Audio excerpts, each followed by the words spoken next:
안녕하세요. 소개받은 포항공과대학교 신소재공학과 이준민입니다. 우선 이렇게 귀한 자리에서 강의할 수 있게 해주신 관계자분들께 굉장히 감사드리고요. 그리고 이 준비하면서 어떻게 이 연구에 대해 소개를 해야 될까 굉장히 고민을 많이 했던 것 같습니다. 그래도 다행히 여기 과학 동아리 고등학생 분들이 대다수라고 들어가지고 그래서 좀 어느 정도 그래도 좀 이해하시는데 좀 어렵지는 않겠다라고 생각을 하고 준비를 했습니다. 그래서 일단 저희가 현재 진행하고 있는 과제에 대해서 뒷부분에 간략히 설명드릴 예정이고요. 그 내용을 이해하기 위해서 약간 빌드업이라고 해야 될까요? 생체 재료가 무엇인지, 재생 소재가 무엇인지, 그리고 인공 장기가 무엇인지에 대해서 먼저 간략히 소개해 드리도록 하겠습니다. 그래서 저희가 이 연구는 저희 혼자 하는 게 아니라 저희 연구실과 함께 키스트, 그다음 고려대학교, 약학대학, 그다음 여의도 성모병원, 서울대학교 교수님, 그리고 국제 공동으로는 하버드 메디컬 스쿨의 슈라이크 장 교수라는 분과 함께 공동 연구를 진행하고 있습니다. 그 내용은 뒷부분에 간략히 설명드리겠습니다. 그래서 전체적인 내용은 저희가 우리 몸에 있는 장기들이 있잖아요. 근데 장기들이 이게 기능을 조금씩 잃어갈 때 그것을 저희가 어떻게 하면 이걸 잘 고쳐서 쓸 수 있을까에 대한 연구라고 생각하시면 될 것 같습니다. 이것을 단순히 쓰지 못하는 상황까지 기다렸다가 교체해서 쓰려면 굉장히 어려움이 많잖아요. 왜냐면은 남의 장기를 가져다 쓰려면 면역적인 문제도 당연히 될 수 있을 거고, 그리고 기증자가 굉장히 한정되어 있잖아요. 그런 부분에서 이걸 어떻게 하면 잘 고쳐 쓸 수 있을지에 대한 연구라고 생각하시면 될 것 같습니다. 그래서 그 부분은 간략하게 뒷부분에 설명하고 우선 생체 재료에 대해서 먼저 설명드리도록 하겠습니다. 잠시만요. 네. 생체 재료는 일단 정의가 이렇게 나오는데요. 근데 이게 읽기보다는 단순히 그냥 생체하고 재료라고 같이 접합된 단어라고 보시면 될 것 같아요. 그래서 우리 피부나 우리 몸 내부에 사용될 수 있는 그런 재료들을 모두 생체 재료라고 하고 있고요. 예를 들어서 저희가 임플란트를 우리 몸에 심는다거나 아니면 우리 피부에 웨어러블 디바이스 같은 거를 붙인다거나 할 때 그런 사용되는 모든 재료를 저희가 생체 재료라고 명명하게 됩니다. 그래서 이 생체 재료는 당연히 가장 중요한 게 생체 적합성입니다. 우리 몸하고 맞지 않는 재료를 쓸 수는 없거든요. 그래서 우리 몸과 잘 조화롭게 사용될 수 있는 그런 재료를 사용해야만 하는 거라고 보시면 될 것 같습니다. 그럼 이런 생체 재료가 어느 분야에 사용되는지 간략히 설명을 드리면요. 일단 조직공학이 있습니다. 조직공학 들어보신 분 있으신가요, 혹시? 들어보신 분 없죠? 우리 몸에 있는 장기가 있고, 장기에 약간 더 낮은 개념이라고 하면 조직이라고 하거든요. 우리 몸에 있는 피부 조직, 심근 조직, 이런 식으로 근육 조직, 조직이라고 하는데, 그런 조직을 저희가 살아가다 보면 만약에 암이 생겨서 뼈를 이렇게 제거를 한다든지 근육을 제거한다든지 했을 때 그 제거된 부분을 리플레이스 할 수 있는 그런 재료나 세포를 이용한 그런 조직을 만들어서 저희가 넣어줄 수 있는 그런 연구를 조직공학이라고 보통 이야기를 합니다. 그래서 우리 몸에 이런 조직들을 대체할 수 있는 그런 부분이라고 생각하시면 될 것 같고, 그다음 우리가 먹는 약물들 있잖아요. 약을 먹거나 주사를 맞거나 했을 때 이게 사실 그 약들이 우리 몸에 들어와서 굉장히 기능을 발휘하기 위해서는 잘 살아남아야 돼요. 예를 들어서 선전에 나오는 장까지 살아가는 유산균 이런 거 나오잖아요. 그게 유산균을 둘러싸고 있는 생체 재료가 있는 거예요. 그 재료가 위를 거치면 굉장히 pH가 낮은 환경을 거치게 되고, 그런 다양한 환경들에 끝까지 살아남아서 장에서 기능을 할 수 있게 만드는 그런 재료라고 보시면 될 것 같습니다. 그래서 이런 약물 전달 시스템도 있고요. 그리고 저희 코로나 시기에 저희 주사 맞았잖아요. 그래서 그런 주사도 리피드 나노파티클이라는 약간 그런 mRNA라는 그런 핵산 정보가 있거든요. DNA, RNA 할 때 그런 핵산들을 잘 둘러싸서 이게 세포까지 잘 들어갈 수 있게 해주는 그런 기술들이 다 집약되어 있다고 보시면 될 것 같아요. 그래서 약물 전달에 사용되는 재료도 생체 재료가 되는 거고요. 그 다음 저희가 뭐 바이오적으로 센싱을 하는 경우가 있어요. 그래서 맥박을 재거나 아니면은 우리 혈당을 재거나 할 때 그런 쓰는 센서들도 모두 이 생체 재료에 기반한 그런 기술이라고 보시면 될 것 같고, 그 다음 의학 진단도 마찬가지고요. 저희 뭐 예를 들어서 내시경 같은 거 할 때 저희 몸 안에 이런 튜브 같은 걸 넣게 되잖아요. 그럴 때 저희가 의학 진단에서 사용되는 그런 튜빙 같은 그런 것도 어떻게 보면 생체 재료의 일부라고 보시면 될 것 같습니다. 그리고 우리 몸의 일부를 대체할 수 있는 뼈를, 만약에 뼈가 골절이 됐어요. 그리고 그랬을 때 그 골절된 부분을 어떻게 잘 이어주는 부분이 있을 수 있거든요. 그리고 예를 들어서 뭐 뼈에 암이 생겨서 그 부분을 제거한다거나 했을 때 그 사이에 뭐 결손이 생겼을 때 그 부분에 채워줄 수 있는 그런 재료들이 또 이런 생체 재료의 일부가 될 수 있고요. 그리고 아까 말한 조직 대체 또 조직공학에서 온 그런 재료라고 보시면 될 것 같습니다. 그래서 이런 재료들은 단순히 뭐 당연히 재료이기 때문에 생체 재료적인 측면뿐만이 아니라 뭐 굉장히 엔지니어링적인 측면, 그 다음 심지어 이제 바이올로지적인 측면까지 모든 게 다 종합되어 있는 그런 학문이라고 보시면 될 것 같습니다. 그래서 이제 저희가 이제 신소재 공학과 있다 보니까 좀 신소재에 관련된 정보를 조금 드리려고 해요. 그래서 예를 들어서 생체 재료. 근데 이제 생체 재료의 분류를 이렇게 세 가지 정도 나눌 건데 이게 재료의 분류랑 똑같거든요. 혹시 재료의 분류 어떻게 나뉘는지 배우셨죠? 네. 어떻게 나뉘어요?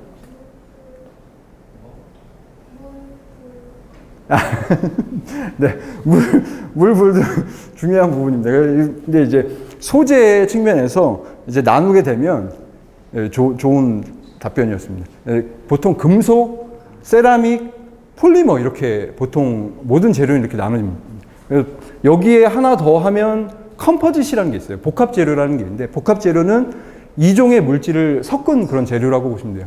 그래서 예를 들어서 우리가 A라는 기능을 가진 재료가 있고 B라는 기능을 가진 재료가 있는데 A와 B 둘 다 기능을 할 수 있는 재료가 필요해요.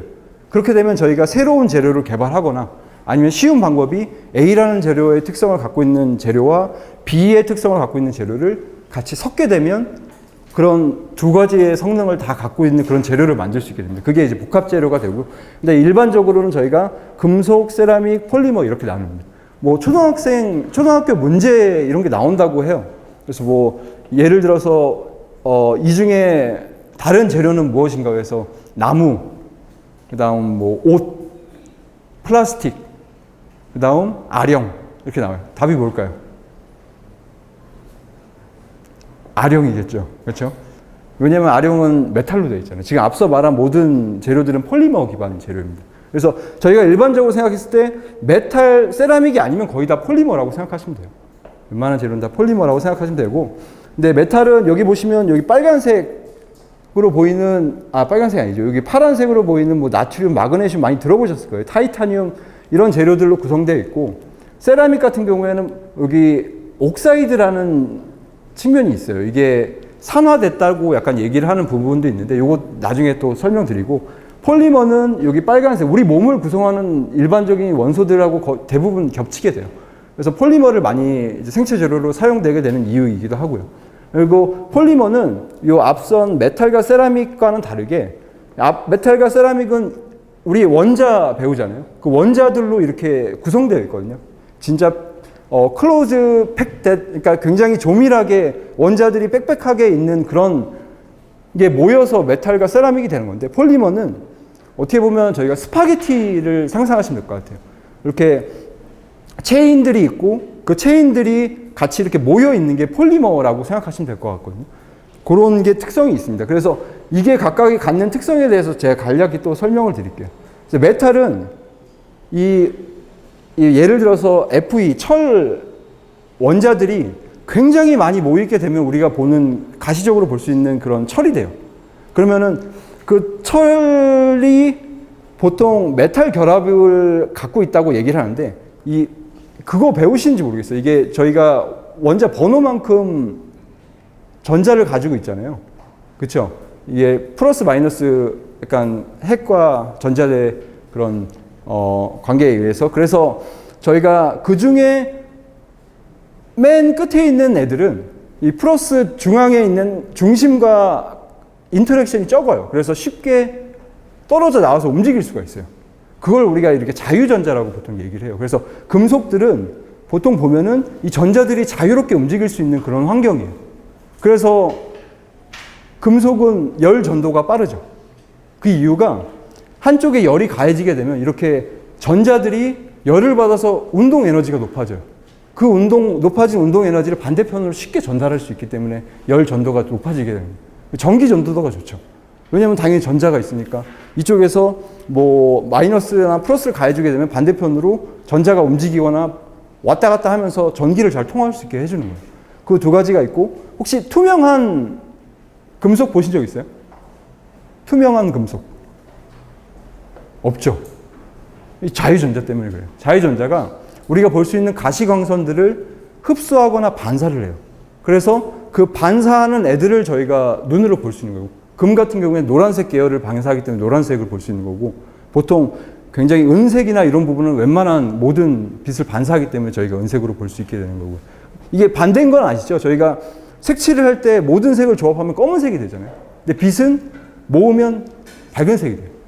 그 부분은 아실 거라고 생각하고요. 그래서 이게 금속이 갖는 그런 특징이 되겠습니다. 그래서 이게 근본적으로 보면 이게 결합적인 특징을 기반해서 갖는 특징이라고 보시면 돼요. 세라믹은 어떠냐면 플러스인 아연과 마이너스를 갖고 있는 아연이 같이 결합을 한 거예요. 그럼 플러스와 마이너스가 결합을 했기 때문에 굉장히 강한 결합을 갖고 있어요.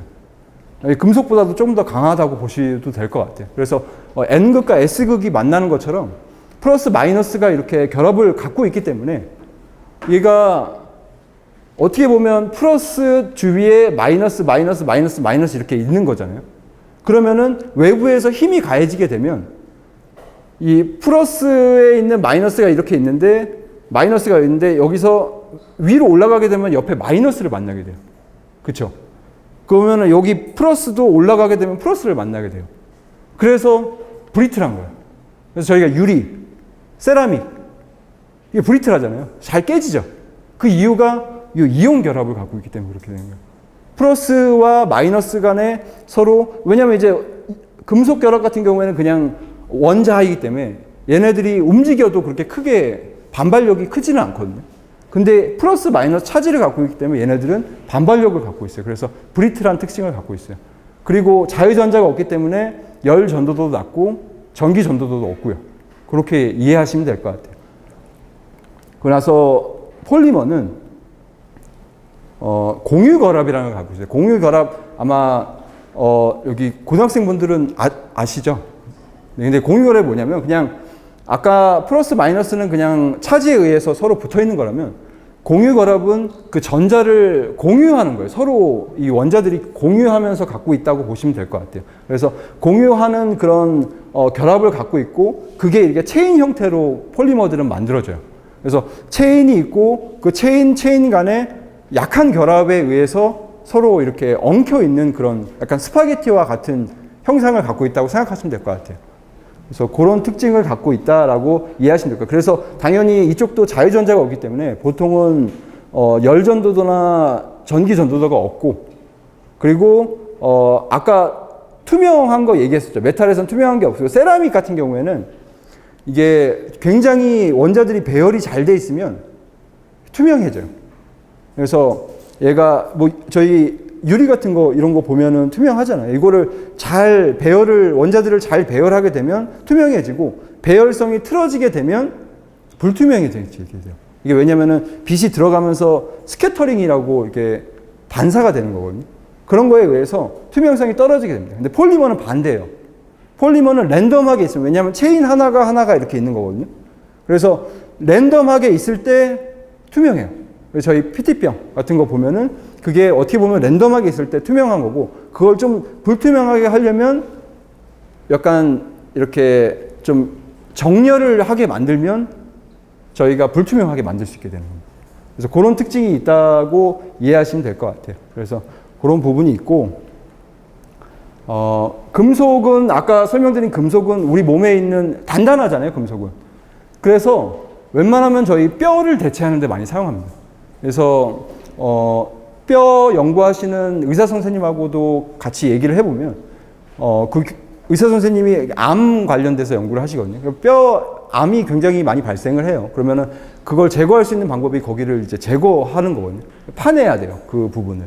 그래서 파내고 그 부분에 요새는 이제 3D 프린팅으로 이용해서 그 채울 수 있는 그런 금속을 저희가 만들어서 거기에 이제 넣게 되는 방식이 되거든요. 그래서 이게 우리 몸에 사용되는 웬만한 뼈를 대체할 수 있는 부분은 금속이라고 생각하시면 될 것 같아요.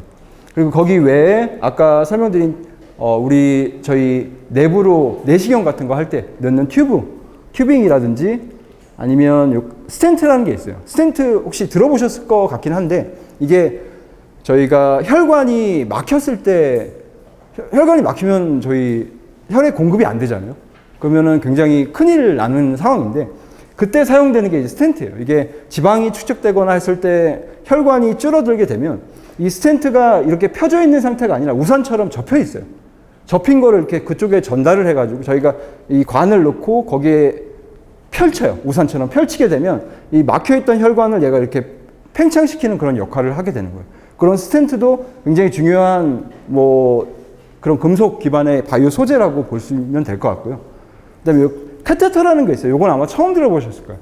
이게 보통 어디에 쓰이냐면은 저희가 혈관이 이렇게 있는데 그 혈관이 우리 몸 모세혈관까지 피를 공급을 해줘야 될 거 아니에요.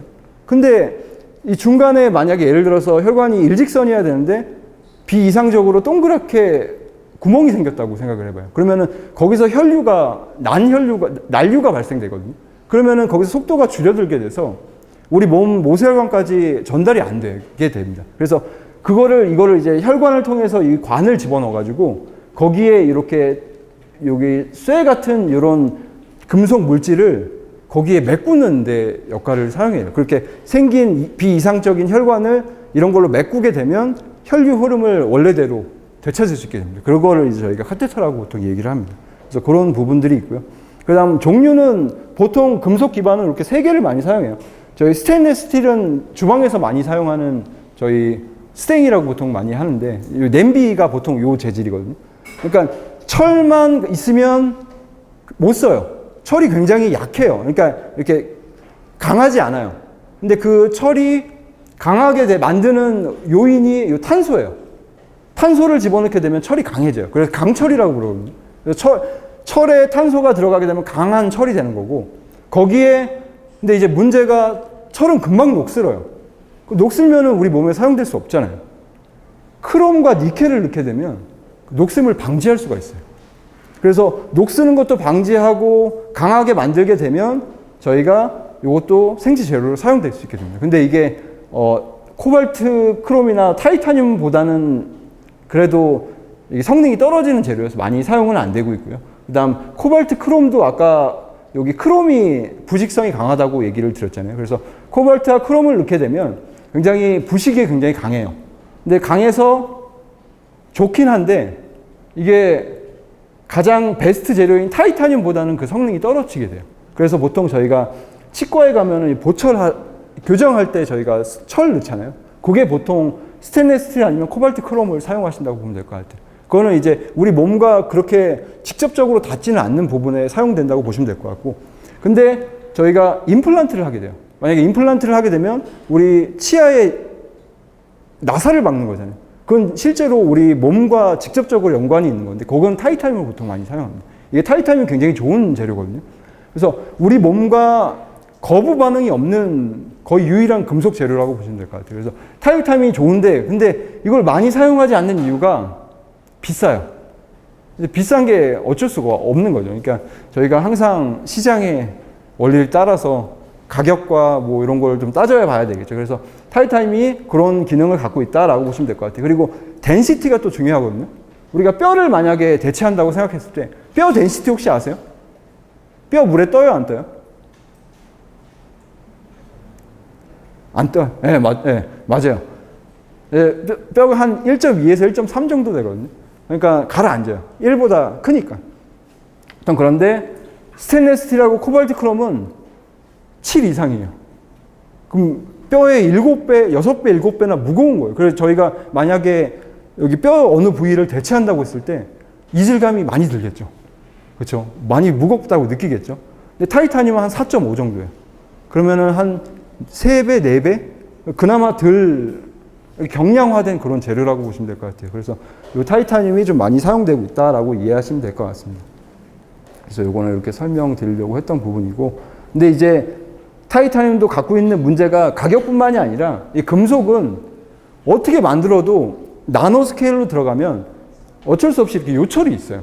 굉장히 스무드하게 만들 수 없거든요. 세라믹 같은 경우에 스무드하게 만들 수 있어요. 근데 금속 같은 경우에는 이렇게 두 개의 면이 접하게 되면 거기서 마찰에 의해서 그런 약간 부서지는 애들이 발생하게 돼요. 그런 게 이제 우리 몸에 나쁘게 영향을 줄 수 있는 그런 부분이 될 수 있습니다. 그래서 금속이나 뭐 이런 거를 접합 부위에 세라믹이나 폴리머 재료를 중간에 사용하게 된다고 보시면 될 것 같아요. 그래서 요새는 이렇게 3D 프린팅이, 금속도 3D 프린팅으로 만들 수 있거든요. 그래서 이렇게 저희가 CT를 찍은 다음에 원하는 부위에 그런 원하는 특성을 갖는 재료를 저희가 3D 프린팅으로 만들 수가 있어요.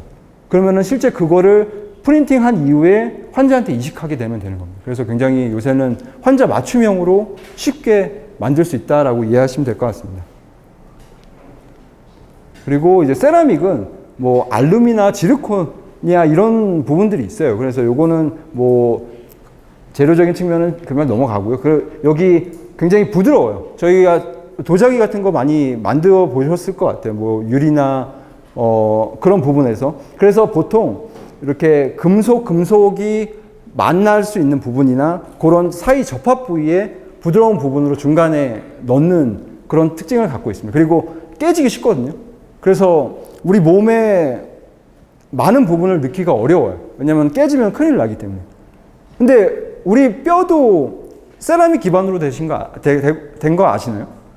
여기 뒤에 보시면 하이드록시 에페타이트라는 약간 재료가 있거든요. 이게 뼈의 구성 성분이에요. 그래서 뼈는 복합 재료입니다. 저희 몸에 있는 뼈는 복합 재료인데 70%가 이 하이드록시 에페타이트로 되어 있어요. 세라믹이에요. 근데 여러분이 아는 콜라겐이라는 게 있어요. 콜라겐 많이 들어봤죠? 어머니들이 많이 좋아하시잖아요. 콜라겐 얼굴에 바르시고 하실 것 같은데 콜라겐이 한 20-30%가 들어가 있어요. 그러면은 쉽게 부러질 수 있는 부분을 콜라겐들이 사이사이 들어가서 잘 안 부러지게. 그러니까 어떻게 보면은 탄성을 조금 줄 수 있다라고 보시면 될 것 같죠. 그러니까 그래서 우리의 뼈는 그렇게 쉽게 부러지지 않아요. 근데 이제 문제가 이게 나이가 들고 골다공증이나 이런 게 생기면서 그런 콜라겐들이 없어져요. 그렇게 되면 브리틀해지겠죠. 세라믹이기 때문에. 그래서 뼈가 잘 부러지게 되는 겁니다. 이제 나이가 조금씩 들어갈수록. 네, 그렇게 이해하시면 될 것 같습니다.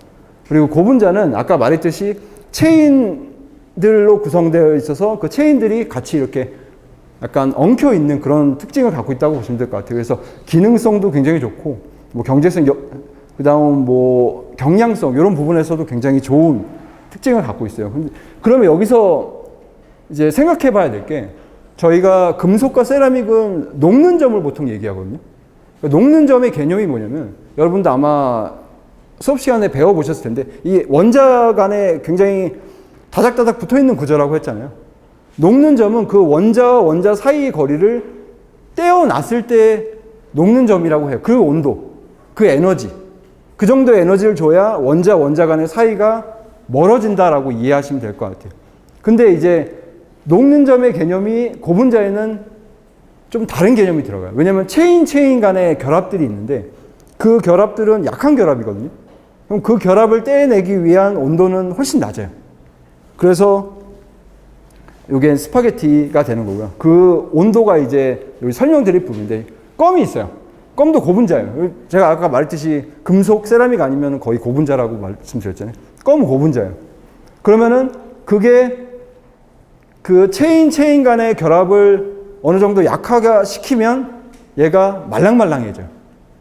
그러면은 그 온도가 상온과 우리 체온 사이에 있다고 가정을 했을 때 껌을 씹으면 말랑말랑해지죠.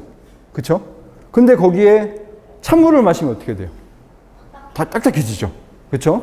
그러면은 그게 아까 여기 설명드릴 여기 유리 전이 온도라는 거예요. 그러니까 이 스파게티의 체인 하나의 결합을 띠는 게 아니라 체인 간의 결합을 띠는 그 온도가 유리 전이 온도라고 보시면 될 것 같아요. 그래서 어떻게 보면 체인들이, 그러니까 예를 들어서 스파게티를 저희가 냉장고에 넣어놨어요. 그럼 떡처럼 되죠. 얘네들이 잘 안 움직이잖아요. 근데 그거를 잠깐 저희가 해동한다고 전자레인지에 돌렸어요. 그러면은 잘 움직이죠. 그 온도가 유리전이 온도라고 보시면 돼요. 그러니까 그 사이에 있다는 거겠죠. 그 유리전이 온도를 넘어섰기 때문에 얘가 잘 움직일 수 있는 그런 환경이 됐다고 보시면 될 것 같습니다. 그래서 그게 껌이 하나의 예고, 또 다른 예가 여기 보시면, 저도 오늘 정장 바지를 입고 왔는데 이렇게 다리미 할 때 여기 보시는 바지도 고분자예요. 고분자인데 유리전이 온도가 좀 높아요. 이 고분자는. 그래서 저희가 다리미질을 뭐 100도 이상으로 하게 되면 그 온도 이상으로 넘어갔다가 그 저희가 이 접힘을 만들고 식히게 되면 이게 남아있게 되는 거예요. 이게 다 원리, 기본적인 재료의 원리에서부터 나온다고 생각하시면 될 것 같아요. 그래서 이게 유리 전이 온도가 굉장히 중요한 부분이 될 수 있다라는 부분이고, 그럼 이제 고분자 재료가 아까 많이 사용된다고 말씀드렸잖아요. 왜냐하면 우리 몸을 살펴보면 이 단단한 부분, 여기 스티프가 단단한 부분이에요. 이게 뼈 아니면 연골 부분만 그 단단한 부분이에요, 사실. 우리의 피부 이렇게 만져보시면 굉장히 소프트하잖아요. 그리고 제일 소프트한 부분이 보통 이제 뇌 보통 얘기하거든요. 뇌가 물성이 순두부 정도 된대요. 굉장히 부드럽죠. 그런 부분을 우리가 모사할 수 있는 재료가 뭐가 있겠어요? 그러면 이제 고분자를 통해서 그걸 이제 모사할 수 있게 되는 겁니다. 그래서 요 스티프한 재료는 세라믹이나 금속으로 보통 저희가 대체를 하고, 이렇게 소프트한 부분들은 고분자 재료로 대체를 한다라고 이해하시면 될 것 같아요. 그래서 어떻게 비유를 하냐면, 저희가 집에서 우주복을 입고 살아요.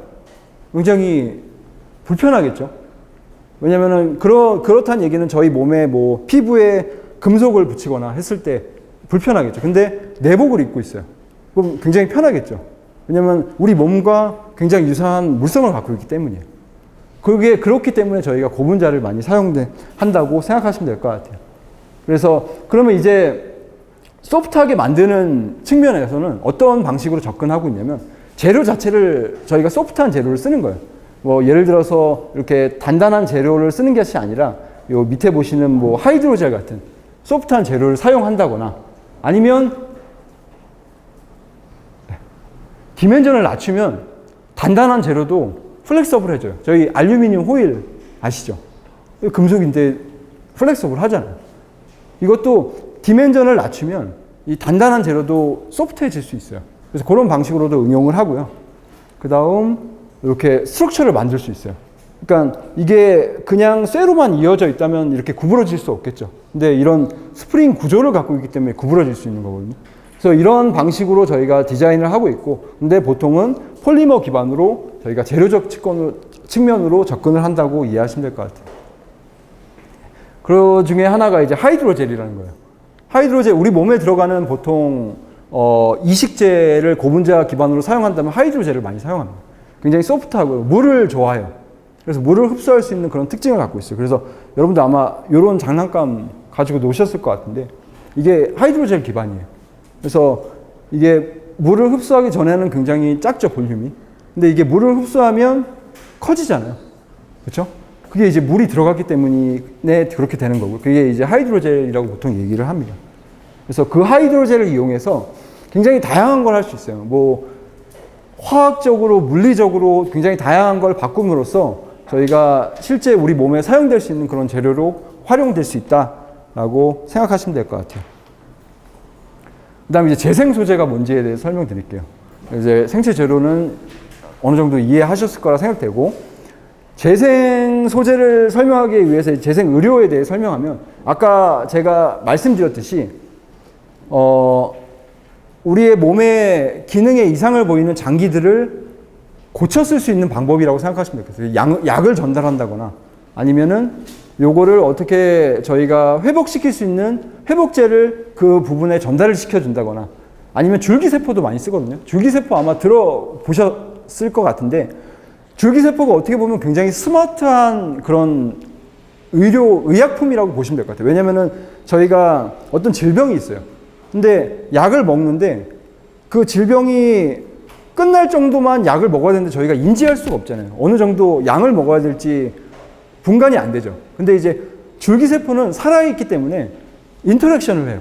그 장기와. 그 줄기세포가 그쪽에 전달이 된다면 얘가 100만큼 필요하대. 그러면은 내가 100만큼 그 물질을 내뿜고 그 물질이 이제 다 필요가 없어지게 되면 생산을 중단해요.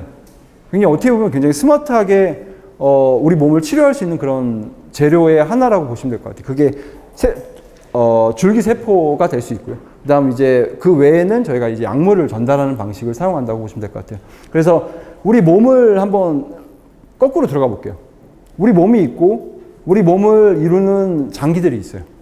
그런 장기들이 있고 거기에 각각의 기관, 그게 장기가 되는 거고요. 그 장기의 일부분이 조직이에요. 저희 아까 말했던 조직공학 할 때 설명드렸던 조직이 되는 거고 그 조직을 구성하는 단위가 세포가 돼요. 그래서 여러분이 아는 세포가 우리 몸에 어떻게 보면은 최소 단위라고 보시면 될 것 같아요. 그래서 세포로 구성되어 있는 거고 그래서 이런 세포들을 바탕으로 저희가 이제 각각의 장기마다 세포들이 다 다르겠죠. 그리고 세포만 있는 게 아니라 주변에 매트릭스가 있어요. 그러니까 주변 환경이 존재한다고 보시면 될 것 같고 그 환경과 함께 어떻게 잘 만들어줘야 특정 조직이나 장기를 대변할 수 있는 모델이라고 저희가 얘기를 할 수 있게 되는 거예요. 예를 들어서 저기 연골이거든요. 저 맨 끝에 있는 이 부분이 연골인데 저희 연골 아껴 쓰라는 얘기 혹시 들으셨어요? 연골 왜 아껴 써야 되는지 알아요? 재생이 안 돼요. 왜 재생 안 되는지 알아요? 알아요? 혈관이 없어요. 무릎 연골에는. 그러니까 보통 재생이 일어나는 원리가 피가 나요. 피가 나면은 거기 피 난 부분에서 굉장히 재생에 필요한 물질이나 세포가 나와서 도와줘요. 그 재생을. 근데 연골은 혈관이 없어요. 그러면 깎이면 깎인 대로 그대로 남아있게 되는 거예요. 그래서 깎이면 깎일수록 그대로 남아있기 때문에 이게 자가적인 치유 능력이 없어요. 그래서 아껴 쓰라고 말씀드리는 거고 그거 외에 또 연골 아까 굉장히 단단하다고 했잖아요. 그래서 여기 보시면은 굉장히 여기 단단하거든요. 여기 킬로파스칼이 굉장히 높은 부분이 고무 정도 되는 그러면 이제 세포가 보통 움직여서 그러니까 그렇게 상처난 곳으로 움직여서 재생을 일으키게 되는데 너무 단단해서 움직일 수가 없어요. 혈관도 없고 여기 내부에 존재하는 세포들이 움직일 수가 없어서 깎이면 깎인 대로 계속 심해지게 되는 그런 과정이 저희가 보통 골관절염이라고 보통 얘기하는 무릎 연골과 연관된 질병이라고 보시면 될 것 같아요. 그래서 그런 부분이 있다라고 이해하시면 될 것 같고 그래서 이 재생 소재 설명할 때 이 세포에 대해서 설명할 때 사용되는 슬라이드인데 저희 일란성 쌍둥이가 있어요. 유전적으로 동일하게 태어나거든요. 근데 주변에 일란성 쌍둥이 있어요? 친구들 중에 없어요? 좀 다르지 않아요? 보면은 구분되죠. 그게 환경이 달라서 그러니까 동일하게 자라왔다고 해도 조금씩 달라요. 여기는 극단적인 예인데 일란 쌍둥이를 좀 약간 우울한 환경에 인스턴트 음식을 먹인 경우가 여기 쌍둥이는 굉장히 건강한 음식에 건강한 환경에서 자라게 돼요. 그렇게 되면 외모나 성격 그리고 질병까지도 달라지게 돼요. 그래서 저희가 유전적으로 물러받는 것도 굉장히 중요한 부분이 되거든요. 부모님 맨날 저희 얘기하잖아요. 왜 이렇게 저를 낳으셨어요? 이렇게 얘기하는 게 유전적인 부분을 얘기하시는 거예요. 근데 유전적인 부분뿐만 아니라 이렇게 내가 개척해 나갈 수 있는 부분들이 있는 거예요. 그래서 운동 열심히 하라. 뭐 이렇게 피부 관리 많이 하라고 하는 게 후천적으로 바꿀 수 있는 부분들이 있는 거거든요. 그래서 이거를 저희가 보통 후속 유전학이라고 보통 얘기를 해요. 근데 이제 당연히 질병과 연관된 뭐 암이나 대대적으로 내려오는 질병들이 있거든요. 그런 거는 저희가 어떻게 할 수가 없어요. 근데 우리가 꾸준히 운동하고 건강하게 살아감으로써 그 질병이 발생할 수 있는 확률을 줄이는 거예요. 그런 측면에서 또 건강하게 사시라고 보통 얘기를 하는 거고. 그래서 이런 부분들이 굉장히 중요한 부분이고, 이걸 설명드린 이유가 아까 말씀드린 이런 줄기세포가 다양한 세포로 변화될 수 있거든요. 그러니까 얘가 뼈로도 될 수 있고 근육으로도 될 수 있고 우리 몸에 있는 모든 장기나 이런 부분으로도 변화가 될 수 있어요. 왜냐면은 이게 간단히 설명드리면 우리의 세포는 언젠가 죽어요. 죽어서 리플레이스 되는 거거든요. 교체가 되는 거예요.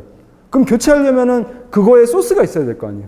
그게 줄기세포예요. 우리 몸에 간에도 줄기세포가 있고 왜냐면 이제 세포가 죽어나가요. 피부에도 여러분 보시면 이게 피부 이게 죽은 세포예요. 각질이 죽은 세포거든요. 그 안에는 살아있는 세포들이 있어요. 근데 그 세포들이 죽어서 없어지게 되면 그 파퓰레이션을 채워야 될 거 아니에요. 그래서 줄기세포가 계속 그 세포들을 만들고 있다고 생각하시면 될 것 같아요. 그래서 그런 줄기세포가 있는데 그런 줄기세포의 이런 분할을 저희가 조직공학이나 이런 걸 연구하면서 주변에 존재하는 다양한 생체 재료를 통해서 이런 운명을 결정하는 그런 연구도 같이 진행되고 있습니다. 그래서 뭐 줄기세포를 우리가 예를 들어서 어떤 환자가 근육을 많이 손상을 입었어요. 그러면은 그 환자의 줄기세포를 가져다가 근육세포로 많이 불려서 분할을 시키게 되면 근육을 대체할 수 있는 그런 저희가 방법이 될 수 있는 거거든요. 그래서 그런 측면에서 이렇게 어떻게 하면 줄기세포를 다양한 측면으로 저희가 원하는 세포를 만들 수 있을까에 대한 연구도 굉장히 많이 진행되고 있습니다. 그리고 이제 재생 소재다 보니까 약물 전달을 해야 돼요. 약물 전달을 하려면 이렇게 저희가 패치 같은 것도 많이 붙이거든요. 이게 저희가 밴드 붙이면은 약물 들어가 있는 밴드 혹시 이름을 모르겠는데 뭐 그거 붙이죠. 그러면은 그 상처 부위에서 약이 나와서 이렇게 하얗게 변하는 그런 밴드지 있잖아요. 그런 것처럼 이렇게 패치 형태로도 많이 쓰고요. 그 다음 요새 마이크로 니들을 판다고 하더라고요. 여기 다이소에 가면 파나요? 이거 혹시 보신 적 있어요? 네. 피부에 이게 전달하는 그런 물질이거든요. 그러니까 굉장히 마이크로 스케일의 니들이 있어요. 그래서 그 니들에 저희가 원하는 약물이나 이런 걸 탑재해가지고 찌르게 돼요. 아프지 않아요. 왜냐하면 통증이 보통 요 아래에 있거든요. 통증 세포들이.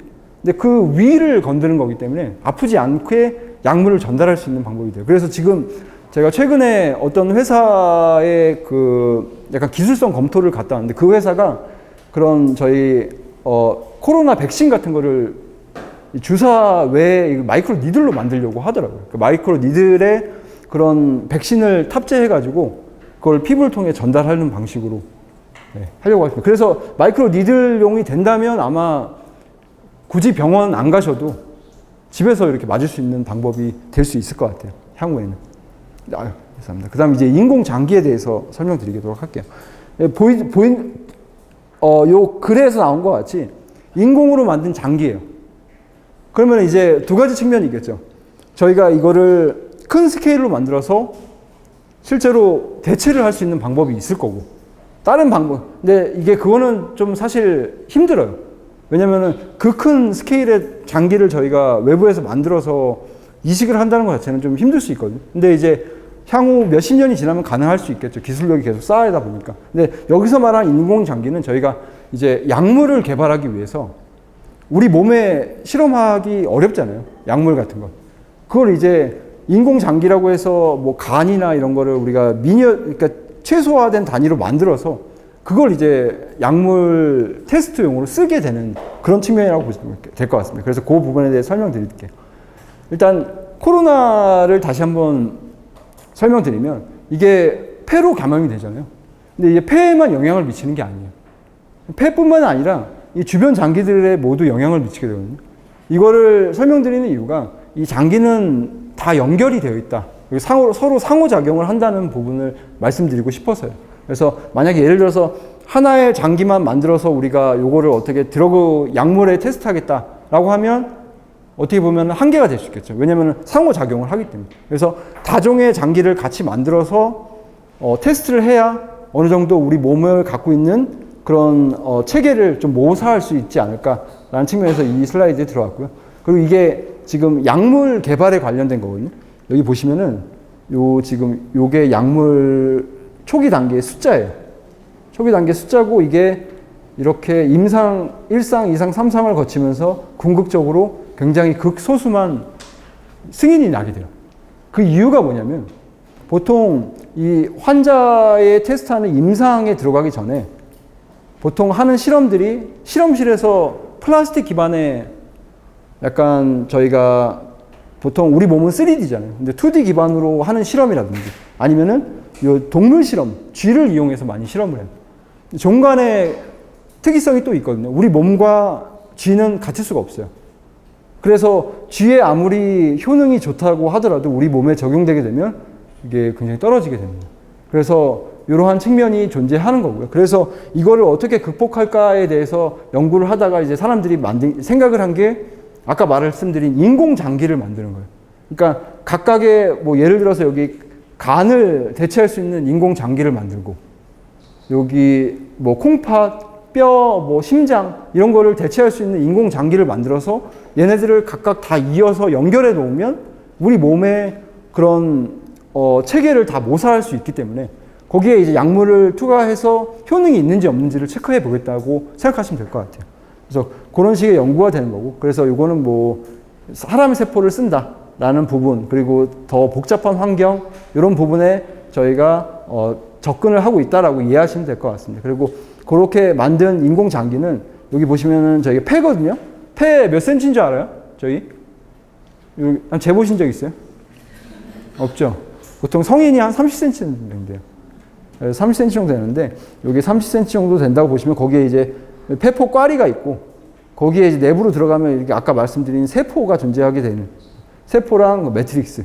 그래서 요 스케일이 인공장기 정도 되는 게 여기 요 정도, 폐포 꽈리에서 세포 사이 정도 레벨이라고 보시면 될 것 같아요. 그래서 이런 수준으로 만들고 요거를 여러 개 연결을 해서 저희가 이렇게 다중장기 시스템을 만든다라고 이해하시면 될 것 같습니다.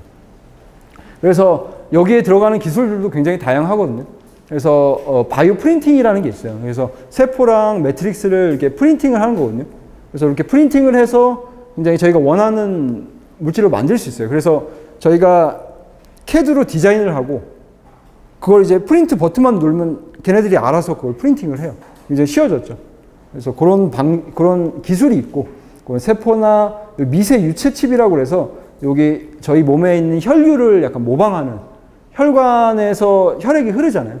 그런 걸 이제 모사할 수 있게 여기서 혈액을 넣게 되면 이렇게 쭉 서큘레이션 하는 그런 시스템을 모방하는 그런 기술이라고 보시면 될 것 같습니다. 그래서 그런 게 집약적으로 사용되게 되는 거고요. 그리고 최근 미국에서는 여기 FDA에서 2.0, 작년에 3.0이 나왔는데, 약물 개발에서 보통 동물 실험 이후에 승인이 나는데 동물 실험 없이 이렇게 인공장기 모델을 이용해서 한 것도 승인을 내주겠다라고 FDA에서 어나운스를 했어요. 그래서 지금 저희 국내에서도 이거를 위한 굉장히 다양한 시도가 진행되고 있고요. 그래서 저희도 얼마 지나지 않으면 이런 인공장기를 이용해서 약물의 승인을 조금 더 앞당길 수 있는 그런 시대가 올 거라고 생각하고 있습니다. 그래서 여기 보시면 요 관련된 마켓은 굉장히 증가할 것으로 예상되고 있고요. 그래서 이제 진행 중인 과제에 대해서 이제 간단히 10분 정도 설명을 드리도록 하겠습니다. 제가 저희 몸에 있는 장기 중에 가장 접근이 어려운 장기가 뭐라고 생각하세요? 예? 뭐야? 심장. 여기 힌트가 있는데. 슬라이드를 보면 힌트가 있는데. 폐입니다, 폐. 심장은 어떻게 이렇게 전달할 수 있거든요. 왜냐면 심장도 마찬가지로 운동성을 있기 때문에 힘든 건 마찬가지예요. 근데 폐도 마찬가지예요. 폐도 운동성을 갖고 있잖아요. 근데 생각을 해보시면 이 뒤에 나오겠지만 갈비뼈가 있잖아요. 갈비뼈가 있고 갈비뼈에 근육이 이렇게 안쪽에 쌓여 있어요. 그리고 폐가 팽창할 때 거기서 슬라이딩이 일어나요. 그러니까 마찰이 일어나는 거예요. 그거 근육과. 그러면은 저희가 만약에 폐 표면에 어떤 소재를 전달하고 싶어요. 약물을 전달하고 싶어요. 그러면은 이제 어떻게 들어가야 되냐면 갈비뼈 사이로 근육을 뚫고 들어가서 원하는 부위에 숨을 참고 있어야 돼요. 참고 그 부위에 어떻게 전달을 해야 되는 거거든요. 근데 이제 잘못해서 찌르거나 그러면 폐가 터져요. 폐가 빵꾸 난다고 보통 얘기를 하잖아요. 기흉 이런 걸 할 때. 그럼 또 안 되는 거고. 굉장히 접근의 어려움이 제일 많은 장기라고 보시면 될 거예요. 그래서 저희가 지금 진행되는 과제에서 타겟하는 장기가 폐가 되는 거고, 이 폐를 저희가 접근할 수 있다고 한다면 모든 장기가 접근할 수 있다고 저희가 생각하고 있습니다. 그래서 요 난제 중에 하나인 폐에 어떻게 하면 저희가 재생을 이뤄낼 수 있을까에 대한 연구를 진행하고 있다고 보시면 될 것 같고요. 그래서 요거는 아까 설명드린 부분과 비슷해요. 이제 저희 기대 수명이 지금 계속 늘어나고 있잖아요. 그래서 연령이 계속 증가하고 있고, 그러면 이제 낮은 삶의 질, 그 다음 예를 들어서 치료가 굉장히 중요한 부분이 돼요. 그래서 그런 치료를 어떻게 하면 잘 할 수 있을까? 아까 설명드린 바와 같이 장기를 대체하는 게 아니라 어떻게 하면 잘 고쳐서 쓸 수 있을까에 대한 부분이라고 보시면 될 것 같아요. 그래서 저희가 조직 재생이라는 부분이 굉장히 중요한 화두로 뜨고 있고요. 그래서 어떻게 하면 그 각각의 기능에 이상이 있는 조직들을 우리가 잘 고쳐서 쓸 수 있을까에 대한 부분이라고 보시면 될 것 같습니다. 그래서 그 중에 이제 폐인데요. 폐가 굉장히 이게 아파도 느끼기가 어려워요. 그래서 폐암이 만약에 있어도 그거를 인지하기까지 굉장히 오래 걸리거든요. 그래서 보통 이상이 있다고 생각해서 병원을 가면 폐암 뭐 2, 3기, 4기 이렇게 벌써 진행이 돼 있어요. 그래서 어떻게 보면은 굉장히 무딘 장기인데 굉장히 중요한 장기이기도 하고요. 그래서 이런 폐를 또 어떻게 이제 또 저희가 치료를 할 수 있을까에 대한 부분으로 이 접근을 한다고 보시면 될 것 같고요. 이걸 어떻게 기능을 회복할 수 있는 방법을 우리가 고안해낼 수 있을까에 대한 과제라고 보시면 될 것 같아요. 그래서 여기 비수술적으로 또 했으면 좋겠고, 그러니까 폐를 아예 리플레이스 하지 않는 차원에서, 그리고 여기에 움직이잖아요. 그래서 움직임을 어떻게 저희가 잘 고려해야 되는 거가 되는 거고, 그리고 원하는 약물을 원하는 시점에 또 전달해야 되는 어려움이 있을 거고요. 그래서 그런 부분이 어려워요. 이게 아까 설명드린 부분이에요. 그래서 여기 옆에 이게 단면을 보면 이게 갈비뼈가 되고요. 여기 근육이 이렇게 존재해요. 그래서 폐가 팽창했을 때 여기서 슬라이딩이 일어나요. 그럼 슬라이딩이 저희가 보통 1분에 한 12회 정도, 12에서 15회 정도 숨을 쉬거든요. 그러면은 하루로 계산하면 2만 번이 넘어요. 2만 번이 넘는 슬라이딩이 일어나고 있는 거거든요. 몸의 그 폐 주변에서. 근데 거기에 이제 어떤 저희가 원하는 소재를 붙였어요. 그럼 발생할 수 있는 문제가 뭘까요? 그 소재는 이 폐에만 붙어야 되고 여기 근육에는 붙으면 안 돼요. 왜냐하면 붙으면은 이게 양쪽에 붙어버리면은 굉장히 이거는 재앙이죠, 완전히. 그런 부분도 존재할 거고, 그 다음 또 고려해야 될 게 폐의 운동성과 관련된 기계적 성질이에요. 이 말은 뭐냐면은 여러분 혹시 섬유화라고 들어봤어요? 폐섬유증? 매트릭스가 단단해지는 거거든요. 그럼 기흉이 생겨요. 왜 기흉이 생기냐면 여러분 이게 풍선이 이렇게 저희가 바람을 불어서 팽창을 시켜야 되는데 거기에 뭘 붙여놨어요. 그럼 그 부위는 팽창이 안 될 거 아니에요. 그러면 팽창이 안 되는 부분과 팽창이 되는 부분 사이에 스트레스가 발생하게 돼요. 거기가 찢어지게 되는 거예요. 그러니까 우리 폐가 단단해진 부위가 있으면 단단하지 않는 부위와 그 경계에서 스트레스로 구멍이 생겨서 저희가 기흉이 발생하게 된다고 보시면 돼요. 그러면 이제 저희가 소재를 전달을 할 건데 그 소재가 폐의 운동성과 정확히 일치해야 그런 문제가 발생하지 않겠죠. 그래서 그런 것도 굉장히 중요한 포인트라고 생각하시면 될 거예요. 그래서 저희가 개발하고자 하는 소재는 폐의 운동성과 완벽히 일치할 수 있는, 그러니까 붙여놔도 폐가 붙였다고 못 느낄 정도의 그런 소재를 개발하는 데 목적을 두고 있습니다. 그래서 그런 부분이 되는 거고요. 그래서 이거 간략히 넘어갈게요. 이 부분들은. 그래서 이게 어떻게 보면은 난제들을 이렇게 모아놓은 건데요. 그래서 저희가 혈액을 통해서 전달했을 때보다 실제로 섬유증이나 암은 이 표면에 존재하거든요. 그래서 그 표면 부위에 직접적으로 약물을 전달하게 되면 더 효과적으로 치료를 할 수 있게 되는 부분이 있어요. 그래서 저희가 그런 부분에 대해서 패치를 전달하려고 하는 이유가 되는 거고, 그 다음 여기 어려워요. 구조상 전달하기가. 그런 부분이 아까 설명드린 부분이 있고, 그 다음 저희가 센서도 개발을 하려고 하거든요. 그러니까 외부에서 이 호흡이 제대로 잘 이루어지고 있는지를 모니터링 할 수 있는 센서도 함께 개발을 하려고 하고 있습니다. 그리고 요거를 진짜 사람에 적용할 수 없잖아요. 그래서 아까 설명드린 인공장기, 인공폐를 만들어서 인공폐를 통해서 그 소재가 실제로 기계적으로 일치성을 갖고 있는지, 아니면 약물이 잘 전달되는지, 질병을 치료할 수 있는지에 대해서 검증하는 그런 플랫폼으로 사용하려고 하고 있습니다. 그래서 저희가 일단 가장 폐와 연관된 두 가지 질병을 타겟하려고 하고 있어요. 그게 이제 섬유증과 폐암입니다. 이게 저희가 이렇게 카테터라고 하는데 여기 구멍을 뚫어서 이게 내부로 집어넣는 관이 있어요. 그 관을 넣을 수 있는 케이스가 여기 기흉이 발생해서 여기 구멍이 보이죠. 여기 폐가 제대로 작동을 안 해서 여기 이렇게 공간이 생긴 경우, 바람을 빼러 여기 이렇게 관을 집어넣어요. 그리고 암이 발생되게 되면 여기 악성 흉수가 발생되게 돼요. 그러니까 노폐물 같은 거죠. 그거를 빼기 위해서 관을 집어넣어요. 근데 여기 마취가 안 돼요. 이 근육은.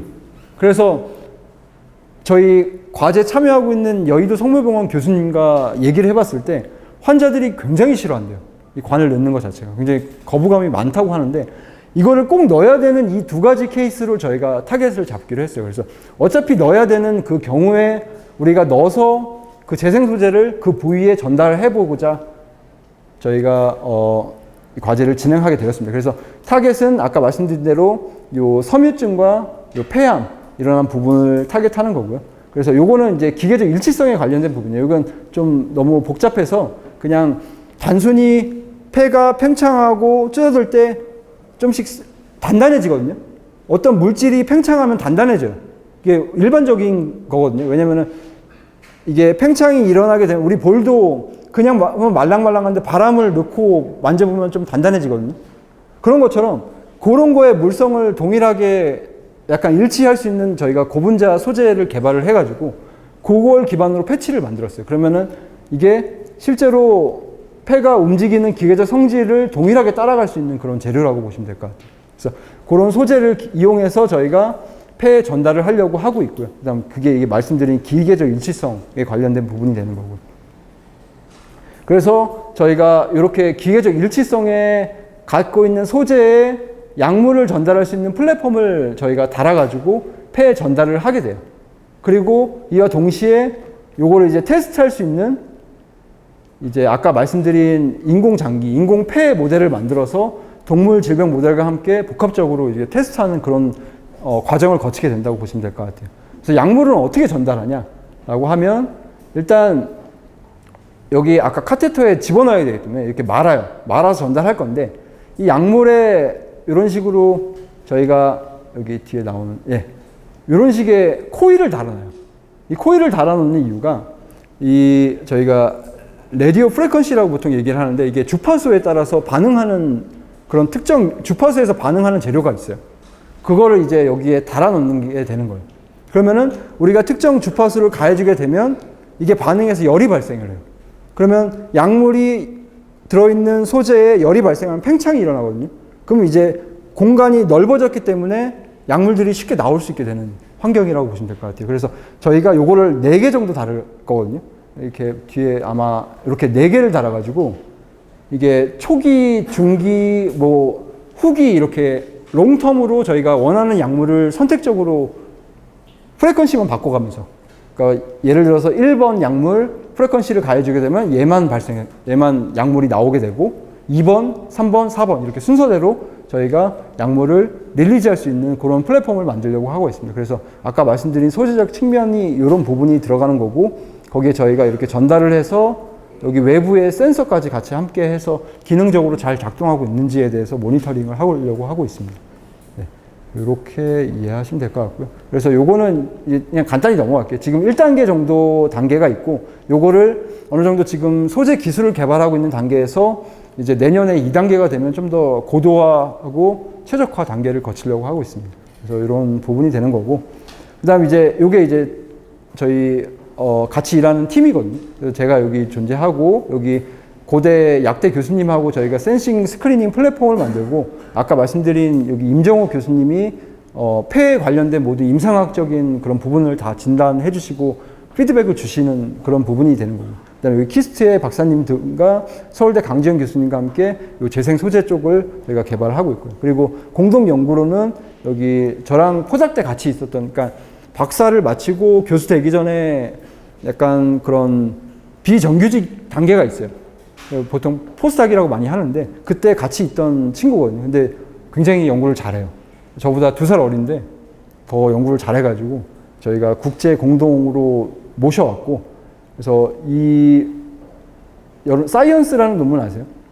굉장히 쓰기 어려운 논문이거든요. 그 논문도 한 2편 가지고 있고요. 그리고 그 외에도 굉장히 많은 좋은 저널의 논문을 많이 내고 있습니다. 그래서 어느 정도로 대단하냐면 저희가 지금 팀이잖아요.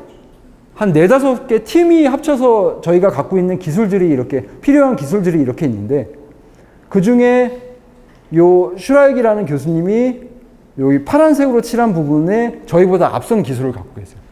그러니까 단일 연구팀이 5-6개 팀보다 이렇게 많은 더 나은 기술들을 갖고 있는 부분이 있거든요. 그래서 저희가 이 과제의 목표는 이렇게 모든 기술들을 개발을 할 건데, 이렇게 저희가 좀 뒤쳐져 있는 부분들은 도움을 받아서 좀 더 세계 최고의 성능을 갖고 있는 그런 기술을 개발하려고 하고 있습니다. 그래서 뭐 요거는 그 슈라익 교수가 갖고 있는 그런 장점들이 되는 거고요. 다음 요거는 그 갖고 있는 기술들입니다. 그래서 요게 사이언스 논문을 쓴 그런 부분인데, 요거에 대해서 간단히 설명드리면, 저희 피부에 침투할 수 있는 정도가 한계가 있거든요. 그러니까 적외선이 굉장히 깊이 들어갈 수 있어요. 가시광선이 들어갈 수 있는 영역이 굉장히 짧고 적외선으로 그래서 적외선 치료 많이 하잖아요. 그래서 적외선이 들어갈 수 있는 한계가 뭐 수백 마이크로미터 정도 되거든요. 근데 그 정도로는 내부에 있는 장기까지 도달할 수가 없어요. 근데 이 교수가 이 초음파는 내부로 들어갈 수 있어요. 초음파는 저희가 이게 내부까지 들어갈 수 있어. 이 장기에서 오픈을 하지 않고 외부에서 프린팅을 할 수 있는 방법을 개발을 했어요. 그러니까 만약에 예를 들어 심장 위에다가 우리가 어떤 재료를 프린팅하고 싶어요. 그럼 거기에 어떻게 재료만 주사로 넣어놓고 이 초음파로 프린팅이 가능하게 만드는 기술. 이 정도 돼야 사이언스에 나오는 기술이 되거든요. 그래서 그런 기술로 사이언스의 논문도 냈고 굉장히 다양한 모델이나 이런 부분도 기술들을 갖고 있습니다. 그래서 요거는 이제 특허 관련된 부분인데, 여기 아까 요것만 보시면 될 것 같아요. 그래서 폐 관련된 부분은 거의 공백이에요. 왜냐면 폐로 전달하려고 시도한 케이스가 거의 없어요. 왜냐면 어렵기 때문에. 그래서 이런 공백 영역을 저희가 채울 수 있는 기술들을 개발하려고 하고 있다고 생각하시면 될 것 같아요. 그래서 요거는 이제 저희가 어떻게 개발할지에 대한 부분이고, 요걸 바탕으로 어떻게 저희가 이런 기술들을 바탕으로 기대 효과를 얻을 수 있는지에 대한 부분입니다. 네. 그래서 이 정도로 마치고요. 네, 경청해 주셔서 감사합니다. 네.